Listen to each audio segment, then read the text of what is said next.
Il y a quelques semaines, une femme que nous appellerons Sophia est venue à mon cabinet. Elle s'est assise sur le divan et dans ses yeux, j'ai vu le reflet d'une bataille que j'ai vue des milliers de fois. Un mélange de profonde tristesse et d'une confusion presque insupportable. Elle m'a regardé et a dit d'une voix qui était à peine un murmure « Je ne comprends pas. Vraiment, je ne comprends pas. Je lui donne tout mon temps, mon énergie, mon soutien inconditionnel. J'anticipe ses besoins. Je le traite comme un roi. Et en retour, il m'ignore, me laissant en vue pendant des heures, annule nos plans à la dernière minute. J'ai l'impression que plus je donne, moins j'ai de valeur à ses yeux. Pendant que je l'écoutais, j'ai hoché la tête car son histoire n'était pas seulement la sienne, c'est l'histoire silencieuse de millions de femmes bonnes, intelligentes et dévouées. Et puis je lui ai posé une question qui l'a laissée dans un silence absolu, un silence qui a tout changé. Je lui ai demandé « Sophia, vous êtes-vous déjà arrêtée pour penser que beaucoup des choses que vous faites par amour, tous ces actes de dévouement, que vous croyez construire une connexion sont en réalité précisément ce qui est en train de détruire son respect, d'éteindre son attirance et de dévaloriser votre propre et sacrée valeur. » Ce jour-là, Sophia a commencé à comprendre l'une des vérités les plus douloureuses et les plus libératrices de la psyché féminine. Elle a compris qu'une femme de grande valeur n'est pas celle qui se sacrifie le plus, mais celle qui se respecte le plus. Ce n'est pas celle qui donne le plus, mais celle qui sait que sa propre dignité n'est ni ne sera jamais négociable. Aujourd'hui, je veux partager avec vous les secrets que j'ai partagés avec elle. Aujourd'hui, nous n'allons pas parler de ce que vous devez faire pour conquérir un homme. Nous allons parler de ce que vous devez arrêter de faire pour devenir la femme qu'il ne peut pas se permettre de perdre. Car dans l'échiquier complexe de l'attraction, ce sont souvent les mouvements que vous ne faites pas qui vous mènent à la victoire. Je vous révélerai les 7 secrets inviolables qu'une femme de grande valeur ne fait jamais avec les hommes. Il ne s'agit pas d'une liste de règles froides, mais d'un code d'honneur interne, d'une déclaration de souveraineté. Au fil des 7 prochaines révélations, nous allons démanteler ensemble les mensonges que l'on vous a racontés sur l'amour et le sacrifice.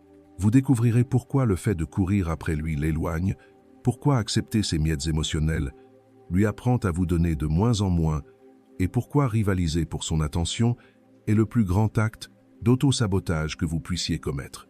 Je vous livrerai la clé de voûte qui vous libérera de la peur de la solitude et la transformera en votre arme la plus puissante. Si vous êtes prête à cesser d'être la femme qui fait des efforts et à commencer à être la femme qui inspire l'effort, si vous êtes décidée à ce qu'un homme vous respecte, vous admire et vous choisisse non pas pour tout ce que vous lui donnez, mais pour l'immense valeur qu'il voit en vous, alors scellez votre engagement envers cette transformation. Avant de plonger dans les aspects mystérieux de la psychologie, je vous invite à vous abonner à la chaîne si ce n'est pas encore fait. Chaque vidéo ici n'est pas seulement une information, mais un véritable voyage à la découverte de soi pour apprendre à reconnaître son ombre intérieure et développer une compréhension profonde de vous-même. Si vous souhaitez m'accompagner dans ce voyage, appuyez sur le bouton d'abonnement dès maintenant. Et si vous trouvez ce sujet utile, commentez-en. Si vous ne vous sentez pas encore connecté, appuyez simplement sur 0. Chaque retour est une motivation pour que notre chaîne continue d'offrir des contenus profonds, vous aidant à mieux vous comprendre. Commençons. Le premier secret, le pilier sur lequel tous les autres sont construits, est une loi de la physique de l'attraction aussi immuable que la loi de la gravité. Une femme de grande valeur ne court jamais après. Et je ne parle pas seulement de la poursuite évidente qui consiste à appeler 10 fois ou à se présenter chez lui sans prévenir. Je parle de la poursuite subtile de cette plaie silencieuse qui draine votre énergie et anéantit votre magnétisme. Qu'est-ce que la poursuite subtile? C'est être toujours celle qui envoie le premier message de bonjour. C'est être celle qui, après une conversation qui s'éteint, ressent le besoin de la raviver avec une question ou un mème. C'est être celle qui propose 90% des plans. C'est être celle qui porte tout le poids de la conversation en posant question après question pendant qu'il répond par des monosyllabes. C'est en substance être le moteur de l'interaction. Et lorsque vous êtes le moteur, vous lui communiquez à un niveau subconscient qu'il peut se détendre sur le siège passager et profiter du voyage sans faire aucun effort. Récemment, une femme que nous appellerons Valentina me disait en consultation avec une angoisse palpable « J'ai l'impression que si je ne lui écris pas la première, il ne me cherchera pas. » Et ma réponse l'a laissée glacée. Le plus triste, Valentina, ce n'est pas que vous ayez raison. Le plus triste, c'est que vous ayez accepté cette vérité comme une condition de l'amour au lieu de la voir pour ce qu'elle est vraiment, la preuve irréfutable de son faible intérêt. Une femme de grande valeur ne joue pas à l'indifférente. Il ne s'agit pas d'un jeu de qui écrit en premier. Il s'agit d'un principe beaucoup plus profond, le secret qu'elle applique instinctivement le principe du miroir énergétique. Ce principe est simple dans sa formulation mais radical dans son application. Elle n'investit jamais plus d'énergie dans l'interaction que ce qu'elle reçoit. Son niveau d'investissement est un miroir direct du sien. S'il investit 50% d'énergie, elle répond avec 50%. S'il réduit son investissement à 20%, le sien baisse automatiquement à 20%. Si l'investissement de sa part tombe à zéro, le sien aussi. Elle ne le fait ni avec colère ni comme une punition. Elle le fait parce qu'elle comprend que son énergie, son temps, son attention, son étincelle vitale est la ressource la plus précieuse qu'elle possède. Et elle ne va pas offrir une ressource de luxe à quelqu'un qui n'est prêt à payer qu'avec la monnaie de la commodité. Comment cela se traduit-il dans la pratique? S'il met des heures à répondre à un message, elle ne lui répond pas en quelques secondes. Le miroir énergétique lui dicte que son temps de réponse doit naturellement refléter le sien, non par calcul, mais parce qu'elle est occupée à vivre sa propre vie, pas à attendre à côté du téléphone. S'il donne des réponses courtes et fermées, elle ne répond pas avec de longs paragraphes et des questions ouvertes. Le miroir énergétique l'amène à répondre avec une énergie similaire, brève et polie, jusqu'à ce qu'il décide d'investir à nouveau. S'il cesse de proposer des plans, elle ne devient pas un agenda d'événements pour le maintenir intéressé. Le miroir énergétique l'amène à remplir son propre agenda avec ses propres passions, retirant sa disponibilité jusqu'à ce qu'il démontre à nouveau qu'il la mérite. La femme qui court après agit par peur, la peur de le perdre si elle cesse de faire des efforts. La femme de grande valeur agit à partir d'un calme souverain, la confiance de savoir que l'on ne peut pas perdre ce que l'on ne possède pas, et qu'un homme qui a besoin d'être poursuivi n'est pas un prix, c'est un fardeau. En appliquant le principe du miroir énergétique, vous réalisez deux choses magiques. Premièrement, vous vous protégez de l'hémorragie d'énergie et de l'épuisement émotionnel. Vous cessez d'investir dans une action qui ne vous donne pas de dividendes. Deuxièmement, et c'est le plus puissant, vous créez un vide. Et dans ce vide, il est forcé de se confronter à une question: où est l'énergie que je recevais gratuitement auparavant? Il se rend compte que la conversation n'avance pas s'il ne la propulse pas. Il se rend compte qu'il ne vous verra pas s'il ne l'organise pas. Le jeu a changé. Vous n'êtes plus la pourvoyeuse de l'interaction. Vous êtes devenu le prix qu'il doit s'efforcer d'obtenir. Rappelez-vous toujours cette règle d'or: celui qui vous veut vous cherche. Et s'il ne vous cherche pas, ce n'est pas votre travail de le convaincre. Votre travail est de vous retirer avec l'élégance d'une reine, d'investir cette énergie dans votre propre royaume et d'observer comment soudainement vous devenez quelqu'un qui mérite d'être atteint. Car dans l'univers de l'attraction, il n'y a rien de plus magnétique qu'une femme qui n'a pas besoin de courir après parce qu'elle sait quelle est la destination. Le deuxième secret est le gardien de la dignité d'une femme, le mur de confinement contre les relations déséquilibrées et l'usure de l'âme. Une femme de grande valeur ne se contente jamais sous aucune circonstance de miettes émotionnelles, et son secret pour y parvenir n'est ni l'arrogance ni l'exigence, mais un principe d'autosuffisance radicale, le festin intérieur. Que sont les miettes émotionnelles? Ce sont ces petits gestes d'attention sporadiques qu'un homme peu enclin à l'effort offre pour vous maintenir intéressé sans avoir à s'investir réellement. Ce sont le message de bonne nuit après une journée de silence absolu. C'est le plan de dernière minute du vendredi soir parce que son autre plan a été annulé. C'est le « tu me plais » murmuré dans un moment d'intimité qui ne se traduit jamais par des actions cohérentes au grand jour. Ce sont en substance les restes de son temps et de son attention. La femme qui ne connaît pas sa valeur devient accro à ses miettes. Elle vit dans un état de famine émotionnelle et chaque miette qu'il lui lance a un goût de paradis. Elle se berce de l'illusion avec le mantra toxique de quelque chose vaut mieux que rien. Elle justifie son comportement avec des excuses auxquelles elle-même ne croit pas. Il est très occupé par son travail. Je suis sûr qu'il m'aime, mais il ne sait pas comment le montrer. Je sais qu'au fond, je compte pour lui. Ces justifications sont l'opiacé qu'elle utilise. Pour ne pas ressentir la douleur lancinante de la vérité, elle n'est pas dans une relation mais dans sa salle d'attente. Une femme de grande valeur, en revanche, voit ses miettes pour ce qu'elles sont vraiment. Elle ne les voit pas comme une preuve d'affection, elle les voit comme un signe clair de manque d'engagement et de respect. Et elle ne s'offense pas, elle ne fait pas de drame. Elle ne les accepte tout simplement pas. Pourquoi? Parce qu'elle n'a pas faim. Elle arrive à l'interaction complètement nourrie de l'intérieur.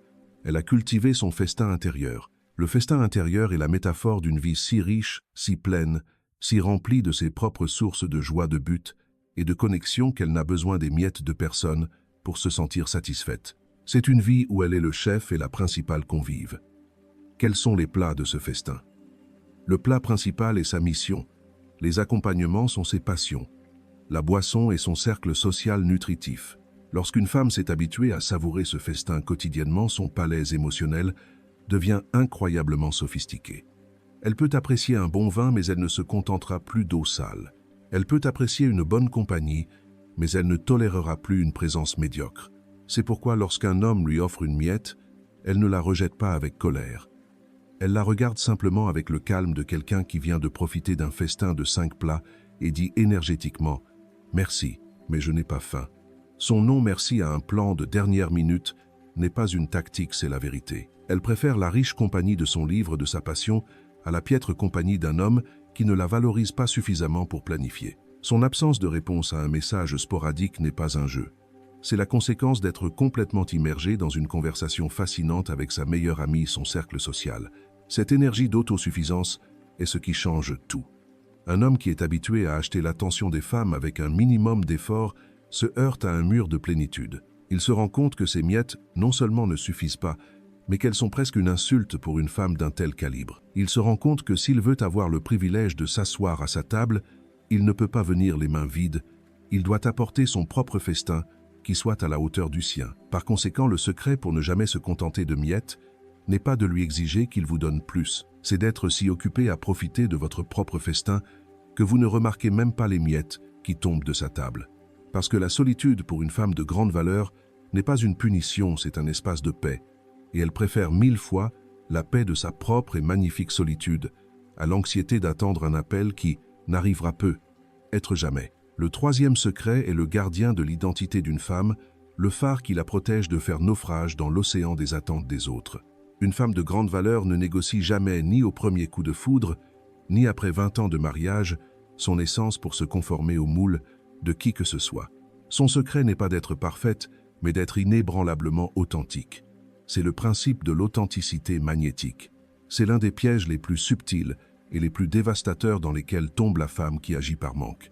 Lorsqu'elle sent qu'elle perd l'intérêt d'un homme, sa première réaction est de penser « Je dois changer quelque chose en moi.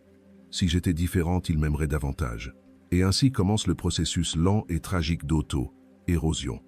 Elle s'habille d'une manière qu'elle n'aime pas parce qu'il la trouve trop voyante. Elle cesse de voir ses amis qu'il considère comme de mauvaises influences. Elle fait taire ses opinions pour ne pas le déranger. Elle abandonne ce rêve qu'il trouve peu réaliste. Elle devient une experte dans la lecture de ses préférences et se modèle pour être la femme de ses rêves, sans se rendre compte qu'elle est en train de devenir le cauchemar de sa propre âme. Vous perdre pour plaire à quelqu'un est la pire affaire de votre vie. C'est comme vendre votre maison pour louer une chambre dans la sienne. Vous perdez votre actif le plus précieux, votre souveraineté, votre foyer intérieur, en échange d'une sécurité temporaire et conditionnelle. Et voici la plus cruelle de toutes les paradoxes. L'homme même pour lequel vous vous êtes dilué perdra son attraction pour vous avec le temps. Pourquoi ? Parce que l'énergie magnétique d'une femme, son jus, son étincelle vitale réside dans son authenticité. Elle réside dans la manière unique dont elle voit le monde, dans la passion qu'elle ressent pour ses intérêts, dans le son de son rire sincère, dans la force de ses convictions.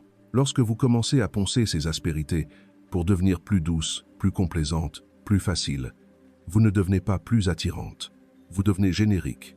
Vous devenez une copie, un écho, une version diluée et sans saveur de la femme, originale et vibrante, qui a capturé son intérêt en premier lieu. Vous devenez un meuble émotionnel prévisible, fiable et en fin de compte ennuyeuse. Une femme de grande valeur comprend cela à un niveau cellulaire. Attention, cela ne signifie pas que l'on ne peut pas faire de concessions ou s'adapter dans une relation.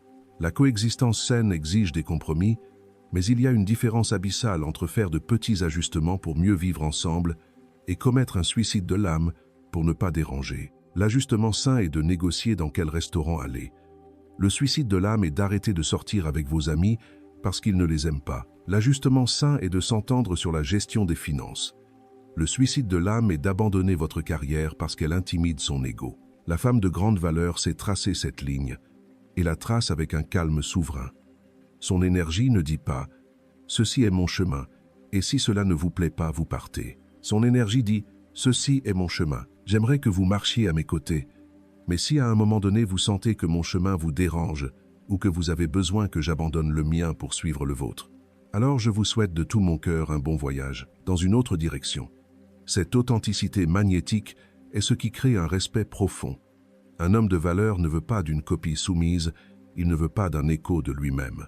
Il veut une femme complète avec son propre monde, ses propres opinions, sa propre vie. Il veut deux univers qui choisissent d'entrer en collision et de créer une nouvelle galaxie, pas un trou noir qui absorbe la lumière de l'autre. Par conséquent, le secret n'est pas de vous demander quel genre de femme il veut que je sois. Le secret est de vous demander quel genre de femme je suis dans ma version la plus pure et sans filtre. Et puis soyez cette femme sans vous excuser. Gardez vos passions, votre style, vos amitiés, votre temps, seuls vos projets, non pas comme un acte de rébellion contre lui, mais comme un acte de loyauté envers vous-même. Parce que si un homme vous aime vraiment, il vous aimera pour la totalité de ce que vous n'êtes pas, pour la version éditée que vous présentez pour être approuvé. Préférez qu'il se sente un peu mal à l'aise avec votre authenticité, plutôt que de vivre toute une vie inconfortable dans une peau qui n'est pas la vôtre. Ce quatrième secret peut être le plus critique de tous. C'est la ligne de défense finale de votre royaume, le mur de feu qui protège votre dignité. Une femme de grande valeur ne tolère jamais, et je veux que ce mot résonne dans votre âme, le manque de respect. Elle ne le négocie pas, elle ne le justifie pas, elle ne le minimise pas. Pour elle, le respect n'est pas un bonus supplémentaire dans la relation. C'est l'air dont la relation a besoin pour respirer. Sans lui, tout le reste, l'amour, la passion, la chimie, s'étouffe et meurt. Et quand je parle de manque de respect, je ne me réfère pas uniquement aux actes les plus évidents comme l'agression ou l'infidélité. Je me réfère surtout aux micro-trahisons subtiles que la femme qui ne se valorise pas a appris à normaliser. C'est le commentaire blessant déguisé en ce « n'était qu'une blague ». C'est le cri déplacé pendant une dispute. C'est la moquerie condescendante envers vos rêves ou vos opinions. C'est l'invalidation de vos sentiments avec un « tu exagères ». C'est l'incohérence chronique, le non-respect de sa parole, le fait de démontrer par des actions que votre temps n'a pas de valeur. La femme qui ne connaît pas sa valeur voit ces signaux, ressent la douleur cuisante, mais commet ensuite une erreur fatale, elle rationalise. Elle se raconte une histoire pour que le comportement inacceptable paraisse acceptable. Il a eu une mauvaise journée. Au fond, il ne voulait pas me blesser. Les hommes sont comme ça. Au moins, il s'est excusé après. Chacune de ces excuses est une brique en moins dans le mur de votre estime de soi. Vous ouvrez une porte au manque de respect, et je vous garantis qu'une fois cette porte ouverte, elle se referme rarement. Une femme de grande valeur, en revanche, comprend une vérité fondamentale. Le comportement d'un homme n'est pas un accident, c'est de l'information. Un commentaire blessant n'est pas une erreur, c'est une fenêtre sur l'obscurité qu'il porte en lui. Une promesse rompue n'est pas un oubli, c'est une déclaration sur son caractère, et elle est une excellente lectrice de données. Mais son génie ne réside pas dans la façon dont elle lit l'information, mais dans la façon dont elle agit face à elle. Son secret est le silence comme filtre de caractère. Quand un homme lui manque de respect, elle n'entre pas sur le champ de bataille qui l'attend. Elle ne crie pas pour exiger le respect car elle sait que le respect exigé n'est pas réel. Elle ne pleure pas pour le faire se sentir coupable car elle n'utilise pas la victimisation comme arme. Elle ne lui fait pas la leçon sur la façon dont il devrait la traiter parce qu'elle n'est pas sa mère. Elle fait quelque chose de beaucoup plus puissant. Elle répond avec un silence souverain, un silence qui n'est ni de colère ni de punition, c'est un silence de réévaluation. C'est le calme glacial d'une reine qui vient de recevoir une information qui l'oblige à reconsidérer le statut d'un ambassadeur à sa cour. Imaginez qu'il fasse l'un de ces commentaires sarcastiques qui cherchent à vous minimiser. Au lieu de vous défendre, vous vous taisez simplement. Vous le regardez pendant une seconde sans émotion sur votre visage, comme si vous observiez un insecte étrange. Et puis vous changez de sujet, ou mieux encore vous vous levez et vous partez en disant avec un calme impeccable « J'ai perdu l'appétit. Nous en reparlerons une autre fois. » Que se passe-t-il? Dans son esprit, un court-circuit total. Il était préparé à une discussion, un drame, un conflit. Il était préparé à ce que la conversation tourne autour de votre réaction excessive, mais votre silence lui a volé ce scénario. En n'ayant pas votre réaction contre laquelle se défendre, il se retrouve seul avec une seule chose, l'écho de sa propre et désagréable action. Votre silence agit comme un filtre. Ce n'est pas une punition, c'est une conséquence. Un homme de faible valeur, un homme immature ou toxique, réagira probablement à votre silence avec plus d'agression.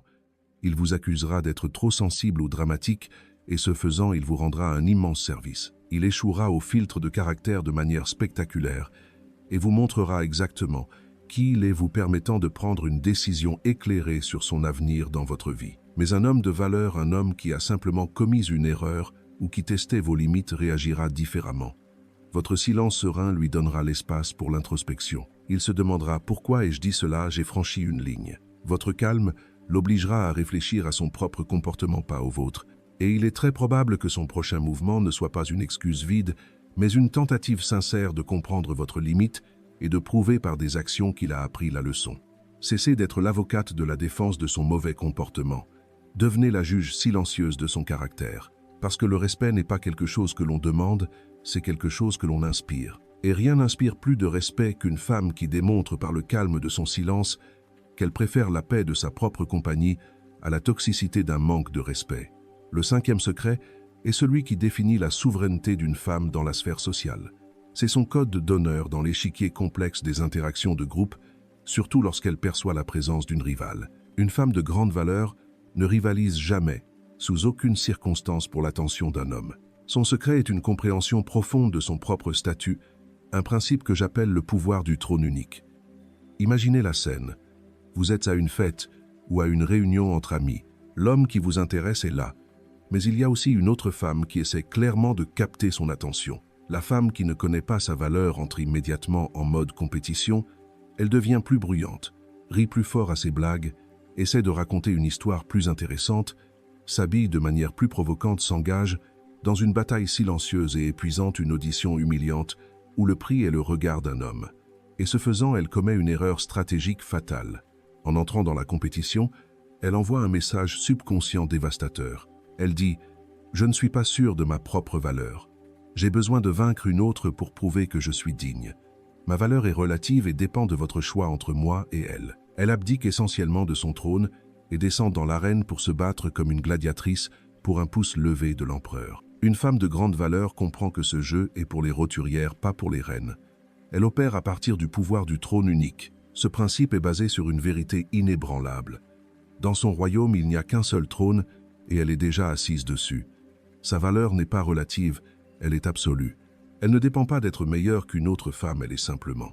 Par conséquent, lorsqu'elle perçoit une situation de compétition, elle ne fait pas ce que l'autre femme attend. Elle ne surenchérit pas, elle n'entre pas dans la bagarre, elle fait exactement le contraire.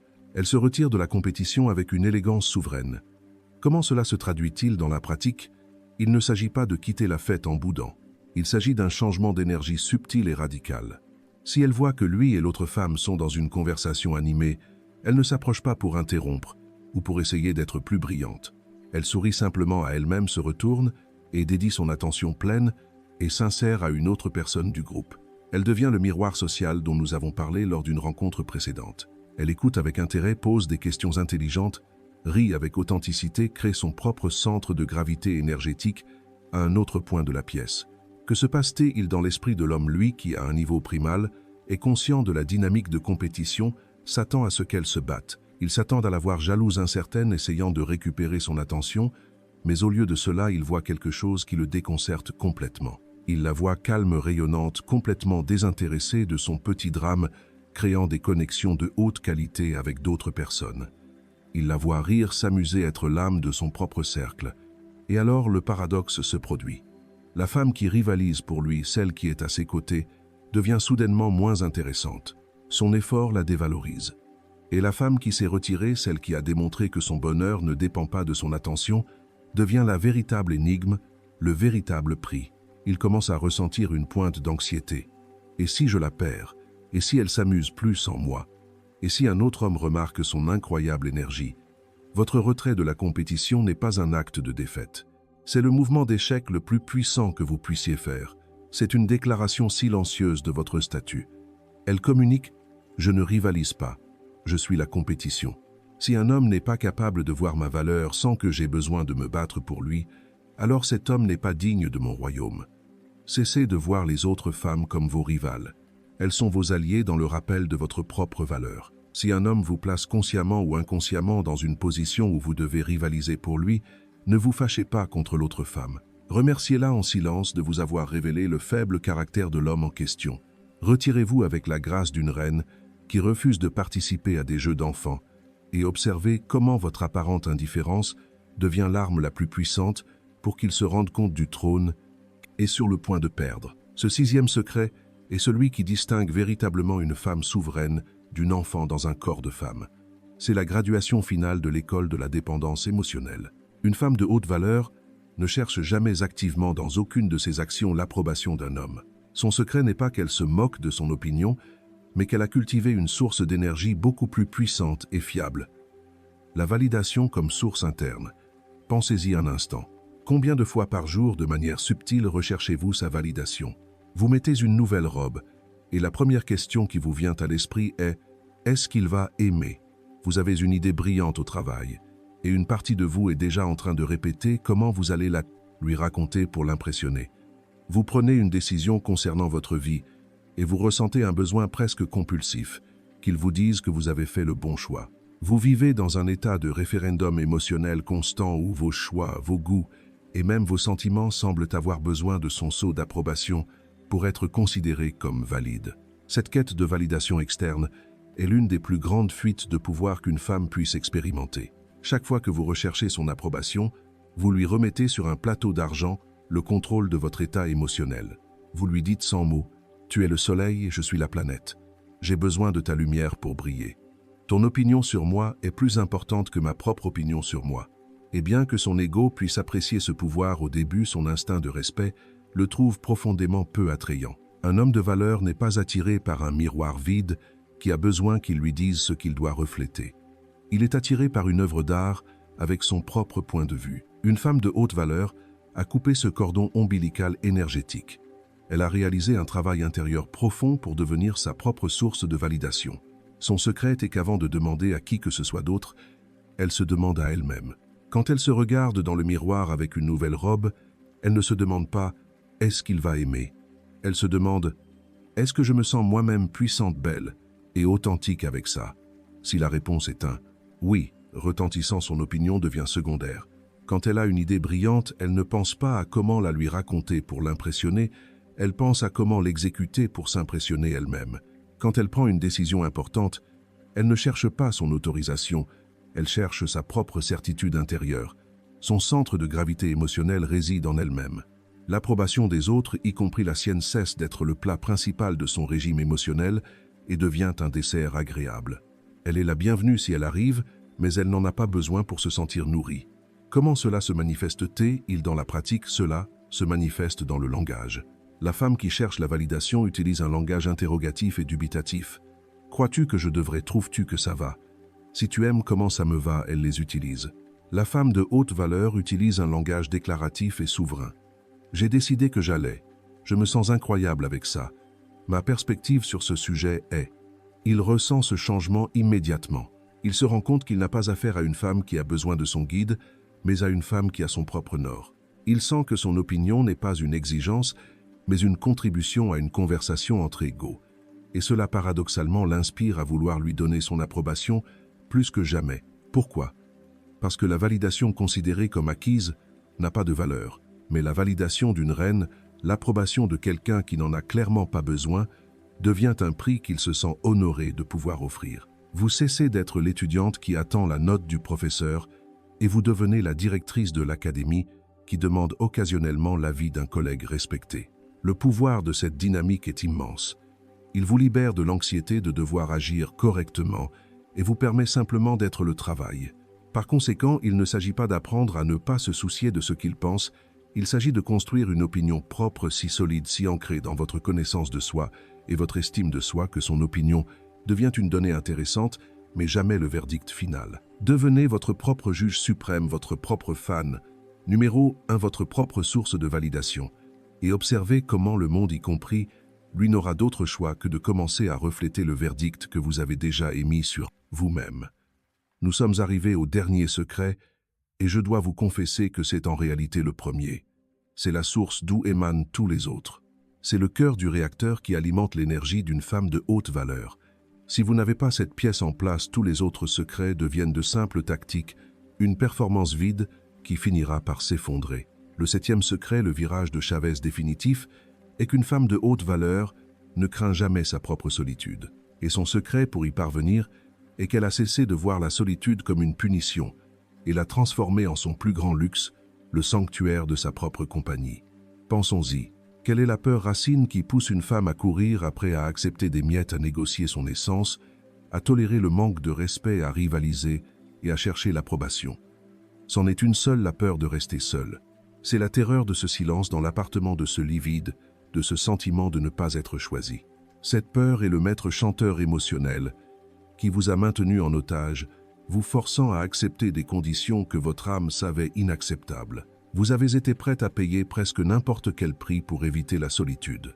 Et voici la vérité la plus profonde que je puisse partager avec vous. Un homme à un niveau primal et instinctif peut sentir cette peur, il peut sentir votre aversion pour la solitude, et au moment où il sait que vous avez peur d'être seul plus, que vous ne vous respectez, il a gagné le jeu. Il sait qu'il a le contrôle.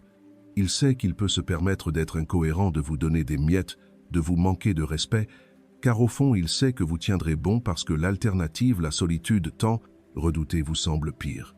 La femme de haute valeur a exécuté l'acte de rébellion le plus radical de tous. Elle a fait la paix avec sa solitude, plus que cela, elle en est tombée amoureuse. Elle a réalisé le travail intérieur pour transformer son temps seul d'un espace de manque à un espace d'abondance.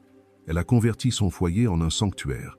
Comment est ce sanctuaire? C'est un endroit où elle se nourrit, se recharge et se délecte.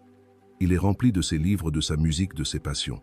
C'est l'endroit où elle danse seule dans le salon, où elle se prépare un délicieux dîner juste pour elle, où elle se plonge dans un bain chaud sans regarder l'horloge. Elle a appris à être une si bonne compagnie pour elle-même, si intéressante, si amusante, si pacifique, que la compagnie d'une autre personne cesse d'être une nécessité et devient un choix. Et c'est le virage de Chavez qui change tout. Quand vous cessez d'avoir besoin d'un homme pour vous sauver de votre solitude, la dynamique du pouvoir s'inverse d'une manière dévastatrice. Quand il vous rencontre, il ne sent pas l'énergie d'une femme qui cherche un refuge. Il sent l'énergie d'une femme qui est le refuge. Et il se rend compte d'une vérité qui le laisse sans voix. Pour qu'elle choisisse de passer du temps avec lui, il doit lui offrir une expérience qui soit objectivement meilleure que l'incroyable expérience qu'elle peut déjà se donner à elle-même. Sa concurrence n'est plus avec d'autres hommes, elle est avec la magnifique et paisible solitude d'elle. Et ça, ma chère âme, c'est une concurrence qui l'inspire à élever son jeu à un niveau d'excellence qu'il n'a jamais connu auparavant. Il se rend compte qu'un plan médiocre ne suffira pas pour la sortir de son sanctuaire. Il se rend compte qu'une conversation ennuyeuse est une insulte au dialogue fascinant qu'elle peut avoir avec elle-même. Il se rend compte que son incohérence est une perturbation inacceptable pour la paix qu'elle a cultivée. Votre capacité à être sincèrement et joyeusement heureuse seule est votre pouvoir ultime. C'est l'assurance vie de votre dignité. C'est la garantie que vous ne vous contenterez plus jamais de moins que ce que vous méritez, car vous possédez déjà le plus grand trésor de tous, une paix intérieure que personne ne peut vous enlever. C'est la véritable signification de ne pas bouger le petit doigt. Ce n'est pas une tactique, c'est la conséquence naturelle d'être si ancré dans votre propre sanctuaire que vous ne ressentez pas l'impulsion de sortir chercher. Vous restez immobile, et votre calme, votre plénitude, votre souveraineté deviennent la lumière la plus brillante, le phare qui guide les navires de haut calibre directement vers votre rive, non pas parce qu'ils ont besoin de vous, mais parce qu'ils aspirent à la paix et au pouvoir que représente votre royaume. Nous sommes arrivés à la fin de notre voyage. Et si vous avez ouvert les 7 portes secrètes, la femme qui écoute ceci maintenant n'est plus la même qui a commencé. Nous avons commencé sur le champ de bataille, épuisant de l'effort où l'on vous a enseigné que votre valeur résidait dans ce que vous donniez, dans ce que vous faisiez comme effort, dans ce que vous poursuiviez. Aujourd'hui, vous avez été initié à une philosophie différente. La philosophie du pouvoir silencieux de l'attraction par souveraineté de la femme de haute valeur. Vous avez découvert les 7 secrets, les 7 piliers de son royaume. Le premier vous a appris à ne pas courir après à devenir un miroir de l'énergie que vous recevez. Le second à ne pas accepter de miettes, à vous nourrir d'abord de votre propre festin intérieur. Le troisième à ne jamais négocier votre essence à être magnétiquement authentique. Le quatrième à ne jamais tolérer le manque de respect en utilisant votre silence comme le filtre de caractère le plus implacable. Le cinquième à ne jamais rivaliser pour son attention à régner depuis votre trône unique. Le sixième à ne pas chercher son approbation à devenir votre propre et souveraine source de validation. Et finalement le septième et le plus puissant secret, le virage de Chavez, qui soutient tout. Vous avez appris à ne pas craindre propre solitude, mais à la transformer en votre sanctuaire le plus sacré. Ces 7, ne jamais, ne sont pas une liste de règles restrictives que vous devez mémoriser. Ce sont les frontières naturelles d'un empire. Ce sont les émanations spontanées d'une femme qui a cessé de chercher sa valeur dans le regard d'un homme et l'a trouvée une fois pour toutes dans le reflet de sa propre âme. Il ne s'agit pas d'apprendre ce qu'il ne faut pas faire. Il s'agit de devenir la femme, pour laquelle ces actions sont simplement impensables. Vous ne courez pas après parce que vous êtes trop occupé à avancer sur votre propre chemin. Vous n'acceptez pas de miettes parce que vous êtes trop satisfaite de votre propre vie. Vous ne rivalisez pas parce que vous savez que vous n'avez pas de rival. Vous ne craignez pas la solitude parce que votre propre compagnie est devenue votre plus grand luxe. La femme qui fait des efforts vit dans un état d'anxiété constante, se demandant si elle en fait assez. La femme de haute valeur vit dans un état de calme souverain, sachant qu'elle est suffisante. Pour sceller cette nouvelle identité, pour que ces 7 vérités se gravent dans l'ADN de votre être, je vous demande un dernier acte de pouvoir. Allez dans la section des commentaires et écrivez ce décret. Ce ne sont pas seulement des mots, c'est votre serment d'allégeance à la reine que vous avez toujours été « Je suis le prix ». Et chaque fois que vous lirez ces mots, rappelez-vous que votre attention est un cadeau, votre temps est un trésor et votre amour est un privilège. Et que tout homme qui veut faire partie de votre vie doit comprendre qu'il n'a pas affaire à une option, mais à une opportunité unique dans une vie. Si ce message a éveillé la souveraine qui vit en vous, scellez votre engagement avec ce nouveau code d'honneur. Merci d'être resté avec nous jusqu'à la fin de cette vidéo. Qu'avez-vous ressenti après la leçon d'aujourd'hui? Qu'est-ce qui vous a enthousiasmé et marqué? N'oubliez pas de partager vos impressions dans les commentaires pour nous dire ce que vous en pensez. Et si cette vidéo vous a ouvert une nouvelle perspective sur vous-même ou sur la psychologie humaine, n'hésitez pas à liker et à vous abonner à la chaîne pour ne pas manquer les prochaines découvertes. Chaque soutien, chaque retour est une motivation pour que notre chaîne continue d'offrir des contenus profonds, vous aidant pas à pas à mieux vous comprendre dans l'esprit de Carl Jung. Bonjour et à bientôt dans la prochaine vidéo.